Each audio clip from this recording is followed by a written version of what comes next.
and we are green, and already an unfortunate start there, actually, for the Entropic driver. He's going to slip down into 4th position. I think it's the former Entropic driver that moves ahead of him into 3rd, now in the Carvago car. I do believe that is Pozzato, who's taken up 3rd position in this race. Great start for him. Oh, already contact at the back. That's one of the big shot cars, and it is Marichek who got caught up in that one. That's going to drop him way down to the back. I don't think the damage would have been severe, but he lost a lot of positions in time. This was the first of the 2 incidents that happened. A little bit of blinking there. Oh, and I have a feeling he was on the brakes as much as he possibly could, and, you know, just had nowhere to go.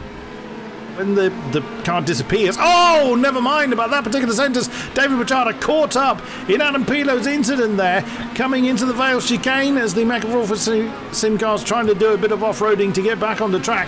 And David Pachada doing the right thing. He's compromised his own race. Oh, as he clouts the sausage curb. Oh, he went for the move, lost the back end. Yeah, that's 100% on him, but also not intentional in any way. I don't think that would be a penalty or anything like that in that battle, in this one instance. Oh, but it's very, very close. Vizzy thinks about sending it up the inside through the final corner, which is really not an overtaking location, side by side into turn 1. Eric Vizzy gives him the space, but Hermach given the space as well. Hermach has been a very, very respectful driver all throughout this entire season, so I'm not surprised at all to see him once again providing just enough space for his competitors. He's really not sure what to do because he's got another Lenovo Legion right behind him. He's lost out on one position, and he's got to be very cognizant about the other Lenovo Legion, otherwise he might lose out on a second one. And there we go. He's a lot of slipstreaming going on there. That's going to force Hermach to the outside line coming through Brooklands. That's never usually ideal. It does give Evie the inside line for Luffield, but is wide enough, as was being proven here, to go side by side. And that is then bringing in, that's Michael Lehman right behind them, the second of the Meccan Raw 4 Sim cars. Still side by side now, as we've left Luffield screaming on towards Cops. We've been side by side through Woodcote and then cut back underneath. Oh, what a move! Hermach thought he had that one covered off. A very well-timed attack then for the now 8th place, I beg your pardon, now 7th placed Martin Nadlik, reuniting the Lenovo Legion cars, and Michael Lehman had the best seat of the house for that entire battle that he is now involved with. You got to see exactly how it's done. He's going to deploy some push-to-pass here. Again, remember, these on the harder compound of tires, but they might be holding up better at this stage of the race with that push-to-pass, with the inside line through Stowe. With those harder tires, he is able to make that position up, and he's now up into 8th.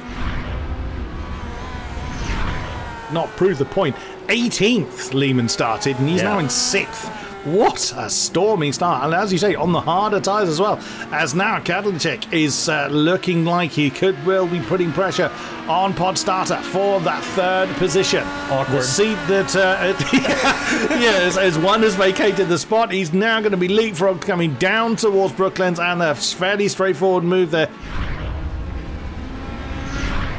Has Stefenko pushed enough to undercut Lucas Pachada? That is going to be the question now. We saw that he came out ahead of Kadlicek. Is he going to come out ahead of Lucas Pachada? Oh, it's going to be close. I think he's... Oh, so he's done it again! He has done it again! What did I say earlier? Stefenko just has this ability to press on. Lucas Pachada has gone on to soft tyres, though. He has. That's a gamble. Yeah, this is really heated up here. This is really interesting stuff now as Michael Lehman comes into the pits. So that oh, here we go. Around the outside at turn 1. He is not hanging around that for this. That becomes the inside line for Farm, and that completes the move. Yeah, on the basis of they're going to drop off pretty quickly, as we see again Kashka attacking Hermog, this time on the inside line coming through Brooklands. He was going to want to try and close the door before Luffield couldn't quite do it. That's going to allow the Carvago car to try and attack back. No, Kashka had the drive on the exit of Luffield. Very nicely done. I fear it's probably not going to be enough as Podstarter goes on the attack. He's got the push to pass to use. He's trying to go around the outside through Stowe. Remember, that'll get him the inside line through Vale as well. If he can keep that car alongside, he has done it as well. He needs to be later on the brakes. He does do that, but now, again, he's going to have to go around the outside. Clips between the two of them.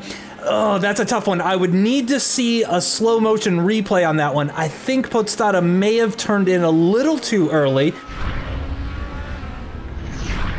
Martin Stefanko is going to have to settle for second position. Lucas Pachata starts the second half of the season in the best possible way by ending that winning streak by Martin Stefanko. He wins here at Silverstone. Martin Stefanko right behind him, pressuring him all the way. Rookie Kadlacek completes the podium positions in his very first race. Thank you to everybody from the VGP team, all the drivers, everybody for watching at home.